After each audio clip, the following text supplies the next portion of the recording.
பஞ்சு முறுக்கு மந்த்ரா கடலை எண்ணெயில நானே பண்ணுது. ஒரு சேலஞ்ச், உங்களால இந்த மாதிரி முறுக்கு செய்ய முடியுமா?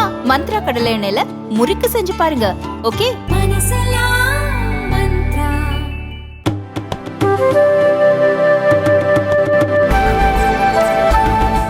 Friends from the media, ladies and gentlemen, on this 165th anniversary of this day, I extend my warmest greetings and best wishes to all of you.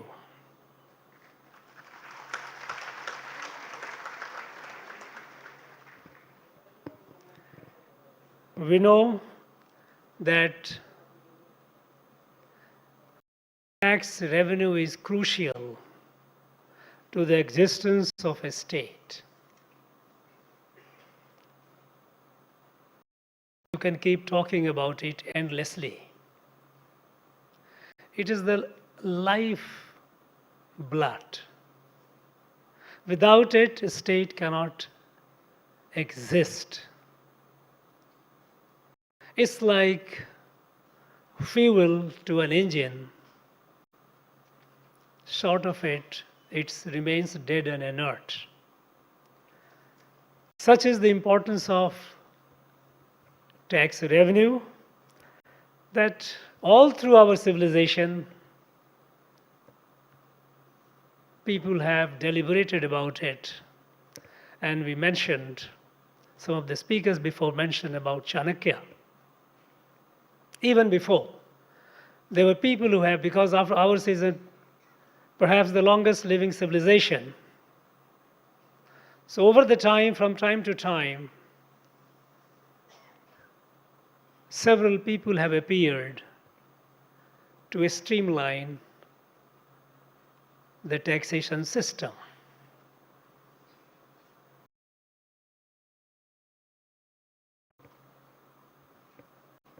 We also heard in the presentation how there has been a quantum jump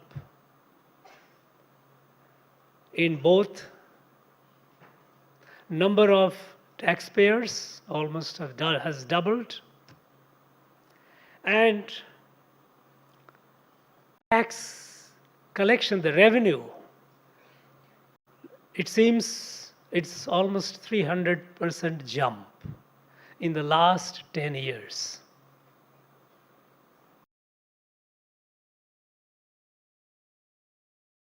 When we look at the increase in the tax base, taxpayers' numbers, and tax collection, in the past there has been incremental growth. For example, if we take 10, 11, what it was at the time, 5 years later, it was about 50% increase. So in 5 years, about 50% increase. In the last 10 years, it's 200% in the tax base and 300% in the tax revenue collection. How this magic happened? Of course, the obvious answer is that our tax administration has become more efficient. The process has been simplified. Our approach to taxpayers have changed, have become more friendly. And that is leading to greater tax compliance. But is it all, or there is something more to it? If you look at the last 10 years, there has been incredible revolutionary transformation in all walks of life.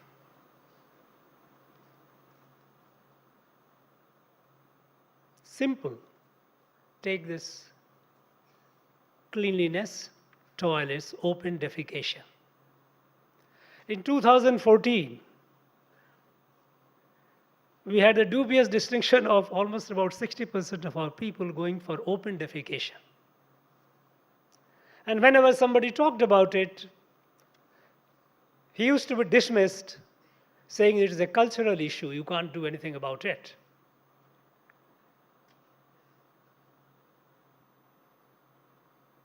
When we look at the number of startups, with less than 400, we have gone over 125,000, with over 115 of them unicorn. This all happened in 10 years.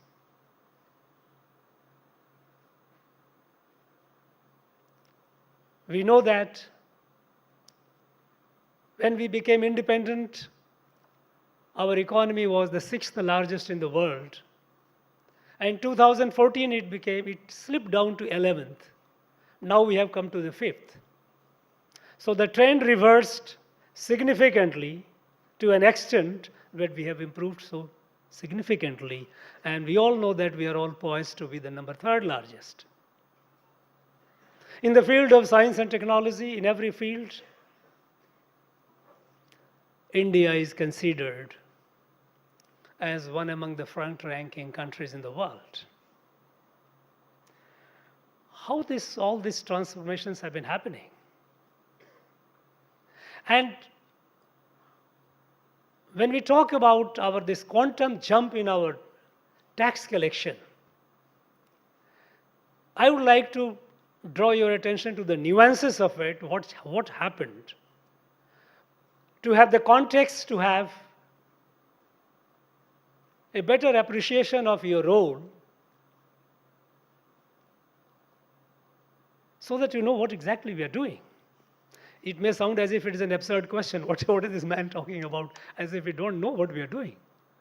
Yes, even before, we had smart officers, brilliant officers. It's not that they were incompetent. Our veterans also did wonderful work in the past. They were capable leaders, all wished well for the country. But yet, this big country, large country, while we kept fighting poverty, illiteracy, sickness, homelessness, lack of connectivity, we kept building. And yet, 10 years back in 2014, we remained perhaps a country which was home to the largest number of sick, poor, illiterate, and ill-connected. Why? We kept building. We kept building incrementally, but the problems also kept multiplying. And problems outpaced us. The countries which were far behind us, they left us far behind. Something happened in 2014, and that reversed the trend. And we become so optimistic today, so filled with confidence, self-confidence, the confidence that we can do it. Given the challenge, we will achieve it. Friends, though I hate to quote anyone from outside the country, because we have so much of talent and wealth, knowledge within our own. But to understand what happened in 2014, I would like to draw your attention to one editorial written by Guardian, the iconic British newspaper, on 18th of May 2014. 18th of May 2014, editorial of Guardian. It is available on the net. You can click it and see, you can read it. The day Prime Minister Narendra Modi took over as the Prime Minister of this country. The editorial begins like this, and I am quoting its word, it's not my word. Today, 18 May 2014, may as well go down the history as the day when finally Britain left India. It continues. The long period, the long era after British left physically, the structure of power was not greatly different from those which British used to rule India. And so it continues. The governance till then was continuation of the British Raj by other means.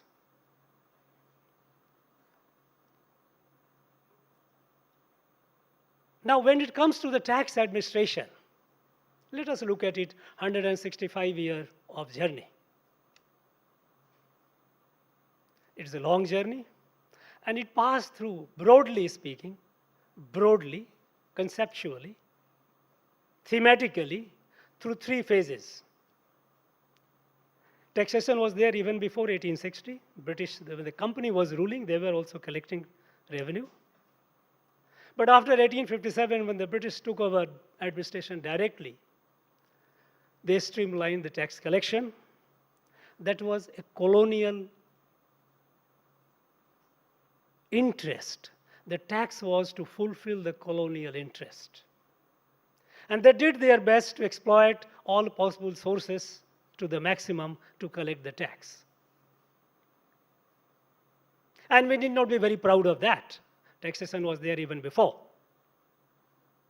But they started collecting the taxes for their interest, to run the administration here and to transfer the wealth. Because the transfer of wealth was a British policy.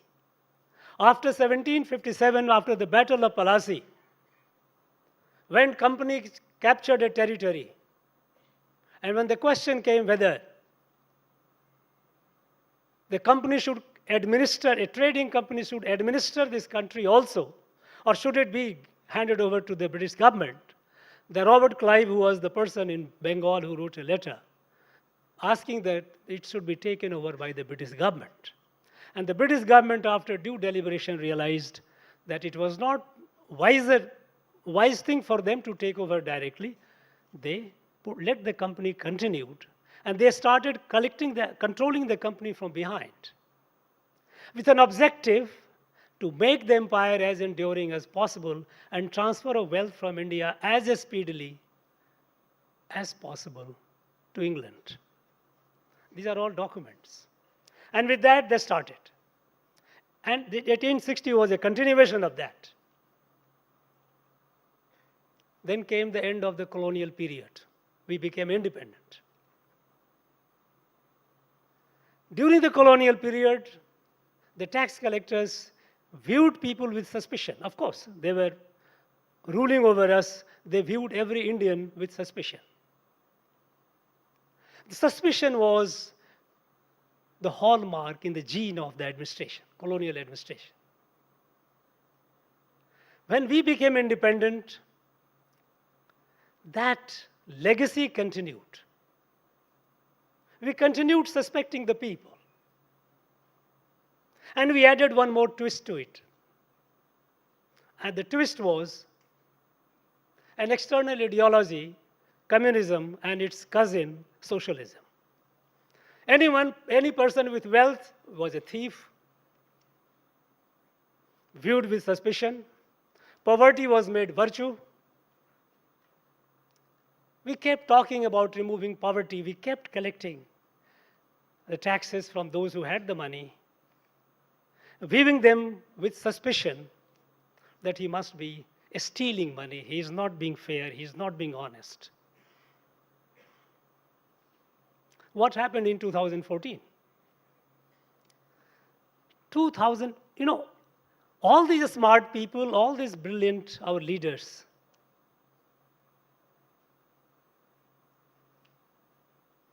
they did what they thought was the right thing to do. But what changed in 2014 with Prime Minister Narendra Modi coming was an Indian vision for India. Bharatiya Drishti. In Bharatiya Drishti, in Indian vision, we look at the country as a family, as a parivar, kutumbam. Taxation in the past, if you look at the ancient India before colonization and invasion, everyone had certain responsibility. King had certain responsibility for which they needed tax. And the villages had their own collective responsibility for which they had assets, community assets through which they used to manage. Run the educational institutions, run the health clinic, run the community affairs. It was all there. Economy was growing. Until the beginning of 19th century, India was the largest economy in the world. It is a matter of record. So it was not that the taxation was not there. But then, it was based on an understanding that we are all part of a family. And it is our responsibility to give our whatever the best for the community. That is why in the villages, some of the elder gentlemen would remember, people who used to have wealth, of course it was not a monetized like currency, they had a different form. People used to, in the time of need, they used to come get the food grain free. You go to Sri Rangam, the largest living temple in Tamil Nadu perhaps, and you see the food granary there. In time of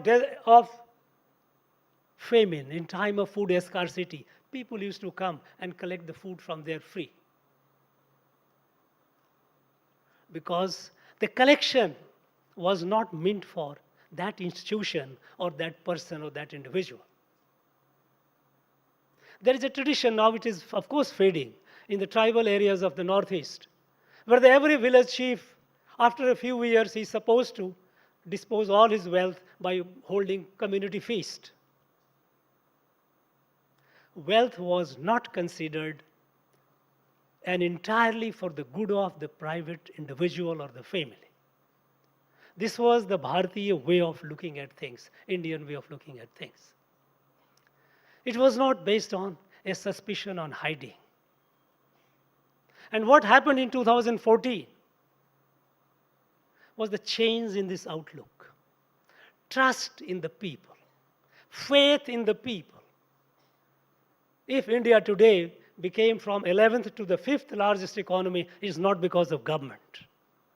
If there are 125,000 startups today, it's not because of government. And if we are collecting so much of tax today, it is not because of government. Government has a role as a catalyst, but it is popular participation. If India became open defecation free within 5 years, every house built a toilet, it's not that the government went and built toilets in every house. How do you look at your people? Do you trust them? Do you feel that, yes, a person who, we started, wealth creators were looked upon, down upon with suspicion. For the first time, the people who created, who were industrialists, those who were creating wealth, they got a dignified name. They are wealth creators.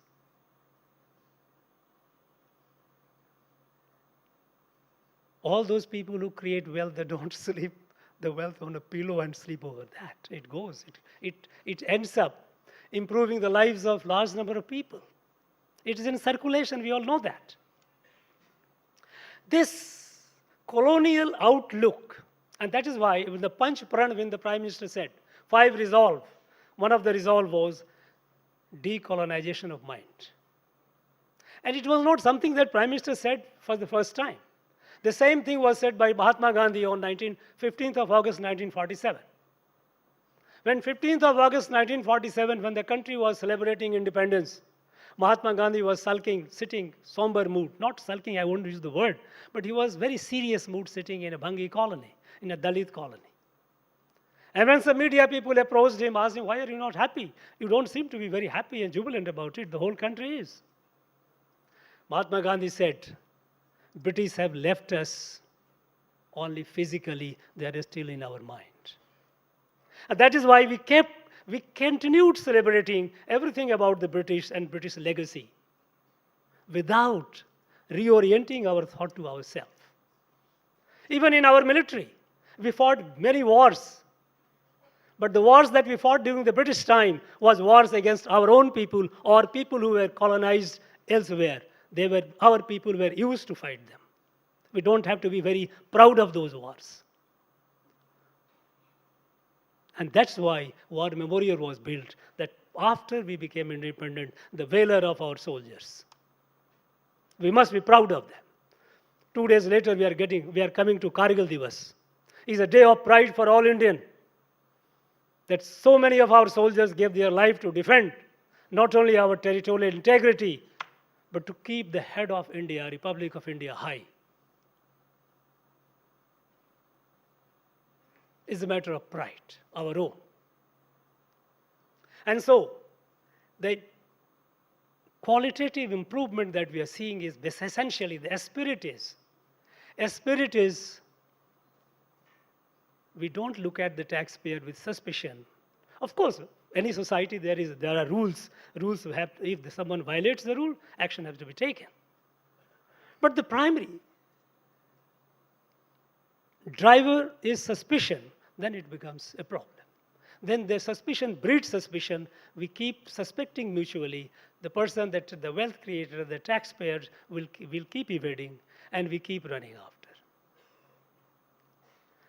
The whole change of outlook, what do we call Bharatiya Drishti?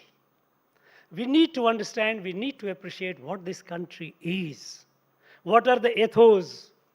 Unfortunately, these have not been taught in our textbook. And in fact, I often tell in my interactions that as a class 6 student, we used to have a question in our school.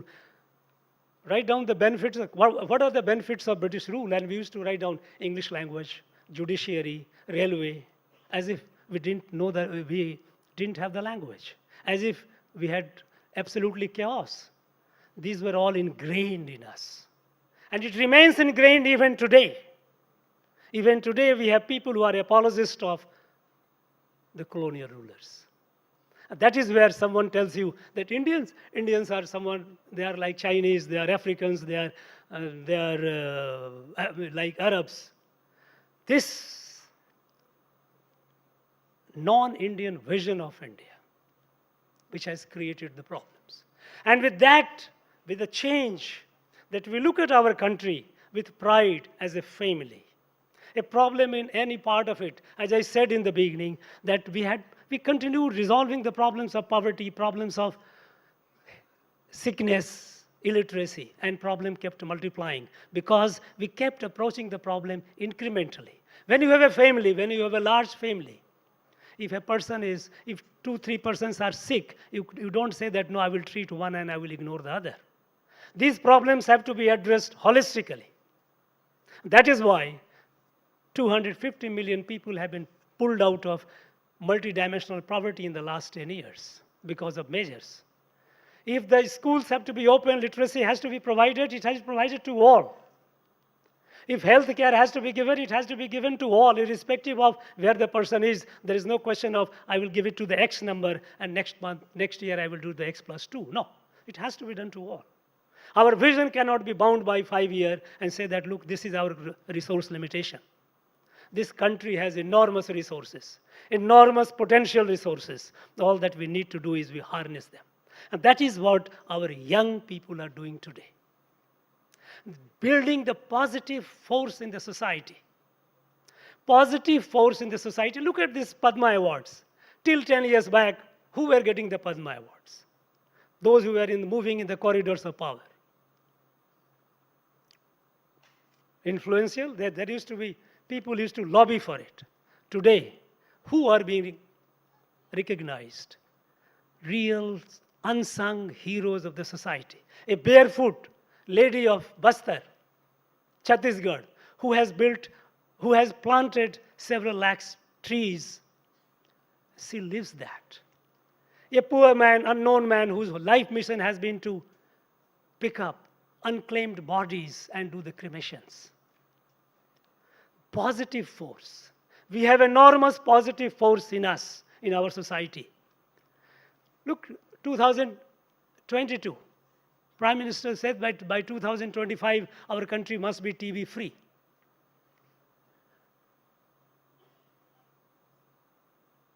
People thought initially that how could he do that? Because to be TB free is not just medicines. You can distribute medicines at your primary health centers. But that's not enough. It needs nutrition, sustained nutrition for the person to come out of it. And who can do it? Can government do it? No. Harness the people's power. And then Prime Minister gave a call, Nikshay Mitra. Nikshay means eradication of TB. Kshay is TB. Mitra, let people volunteer and own up. Some, 1, 2, 3, such patients and take up the responsibility that, okay, I will provide regular, small in money for the person's nutrition. And within no time, we had millions of Nikshay Mitra in our country. This shows goodness, inherent goodness in our society. When Prime Minister gave a call for this people with this cooking gas, to provide cooking gas to those who are deprived, where do you get the money? So he gave a call, can we, those who can afford, can we give up our subsidy? And immediately, millions of people, they forgo their subsidy. There is enormous goodness in our society among our people. We need to trust, we need to tap, we need to harness. And this is precisely being done today. So you all, in the whole tax administration, tax collector, taxpayer, and taxes. Tax collectors, you are doing a great service to the nation. Great service to the society. Your money is not just building the nations and meeting the welfare needs and all the needs that the state needs to fulfill of its citizenry. But the way you are doing it, your approach to the taxpayer is building the positive force in the society. We need to harness that. We are a country of 1.4 billion. Imagine the strength that we have. If we can build on the positive force, nothing is impossible. And all that is happening today, all the incredible targets that we are achieving today is primarily because of this. Tapping, waking up the positive, latent, sleeping, positive force in our society and harnessing them. That is why every mission that starts from Delhi, the Jan Bhagidari, people's participation. Only with people's and people's participation alone that any project will succeed. Otherwise, we'll keep building projects on the paper, keep achieving something and giving excuses that, okay, these are the reasons we didn't do. You can always find enough excuses. People's good sense will grow if we start trusting each other. And that is what is paying us the dividend. And that is what will continue paying us the dividend in future. And building this country, what is its destiny? This country, just merely about 250 years, till, as I said, till the beginning of 19th century, we were the #1 economy in the world. There is no reason why we can't be. With that objective, when we are moving forward towards a Viksit Bharat, a developed Bharat, in the next 23, 24 years, that by the time we celebrate the centenary of our independence, we all say with pride, look, here we are, India has arrived. And India has arrived not for itself, but for the good of the world. This is what we are showing to the world in every field. That sense of familyhood we have displayed in COVID period. India was the only country, this is the only country which gave away vaccines and medicines free of cost to more than 100 countries in the world, needy countries. No other country did that. Because this is what we are. This is our inherent goodness. So when India rises, the world feels happy. World develops expectations. And it is our job to fulfill that. And you, all these members of the Aikar family, you must realize you are not just collecting tax. You are building the nation not only through your revenue that you collect, but also to waking up the latent goodness in our society by the way you deal with the taxpayers, deal with the people. This is the beauty of it. I know you will have many glorious anniversaries, endless glorious anniversaries. Our country is there to prosper, and you are there, the engine of that prosperity. I wish all of you the very best. Thank you very much. Jai Hind, Jai Bharat.